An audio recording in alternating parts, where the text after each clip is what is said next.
পেয়েছি, আমরা একটা জমিন পেয়েছি, আমরা একটা জাতীয় সঙ্গীত পেয়েছি।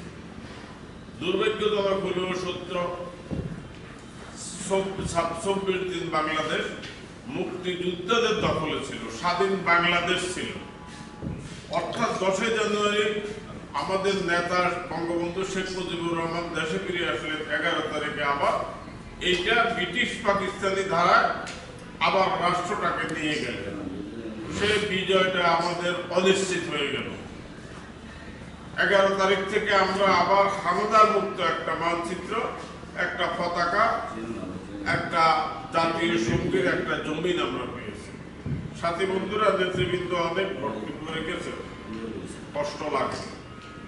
আজকে 16 ডিসেম্বর এবং 14 ডিসেম্বর উপলক্ষে প্রতি বছর বাংলাদেশের রাজনীতি গত 54 বছরের যে ফ্যাসিবাদী শাসন কায়েম হয়েছে, ফ্যাসিবাদ বাংলাদেশকে শাসন করেছে, সেটি করবার ক্ষেত্রে জনগণের উপরে ক্ষমতা এবং প্রভুত্বের একটা চর্চা করা হয়েছে।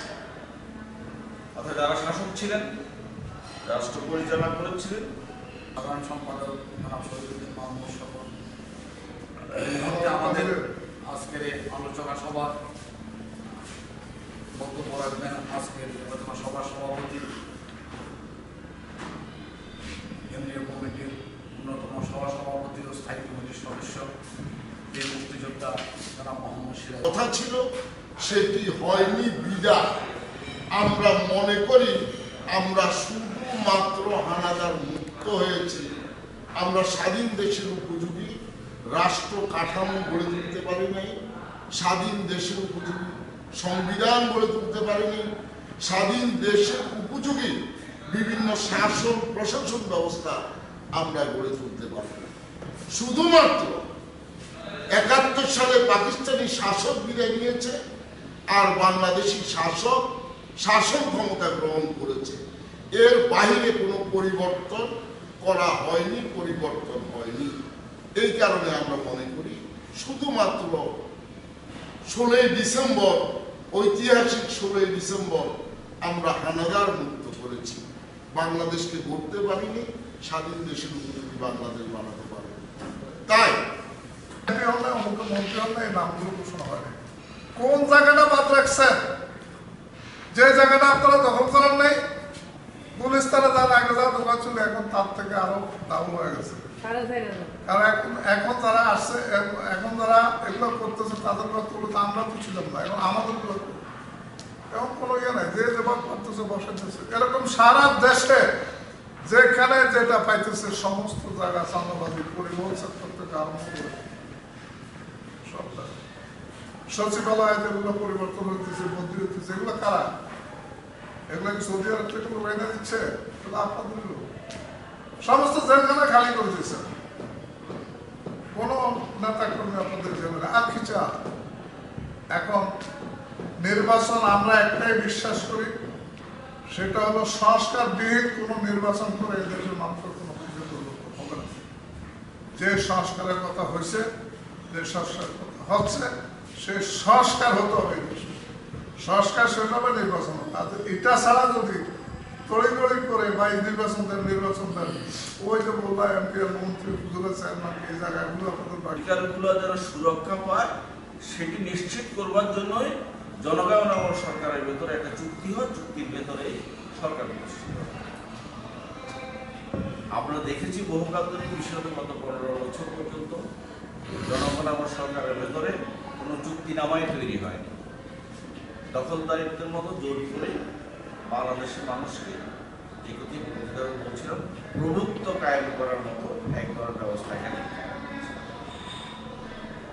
আমাদের নেতারা বলছে আমাদের সমাজের জনজীবনের অবস্থা 24শে গণঅভ্যুত্থানের পরে কেমন হয়েছে, কেমন পাল্টেছে। একটি বিষয় দেখেন, আমাদের জাতীয় সমস্যা, আমাদের নাগরিক সমস্যা, জীবনের সমস্যা, এগুলো মোকাবেলা করবার ক্ষেত্রে এটিকে কখনোই প্রধান অথবা এ নিয়ে জাতীয় সমঝোতা, জাতীয় ঐক্যবদ্ধ প্রতিষ্ঠার ক্ষেত্রে আমরা বহুদা বিভাজনে বিভক্ত থাকি। কিন্তু গুলিস্তানের ফুটপাত দখল করবার ক্ষেত্রে, বালিমহল দখল করার ক্ষেত্রে, চুরি করবার ক্ষেত্রে, ডাকাতি করবার ক্ষেত্রে আমাদের সমাজে কিন্তু স্বৈরাচার, পতিত স্বৈরাচার, নতুন করে যারা নিজেদেরকে ক্ষমতায়নের অংশীজন ভাবছেন তাদের ভেতরে কিন্তু এক ধরনের সমঝোতা হওয়াটা কিন্তু কোনো জটিল কাজ নয়। সেটি আমরা আজকে সমাজে স্পষ্টভাবে দেখছি। এই সমঝোতা, অপশাসনের সমঝোতা, দুর্নীতির সমঝোতা, দখলদারিত্বের সমঝোতা, প্রতিপক্ষকে ঘায়েল করবার সমঝোতা যেটি হচ্ছে, অতীত হয়েছে, সেটি হওয়ার কারণ এখানে শুদ্ধ রাজনৈতিক ব্যবস্থা এবং শুদ্ধ রাষ্ট্রীয় কাঠামো গড়ে ওঠে না।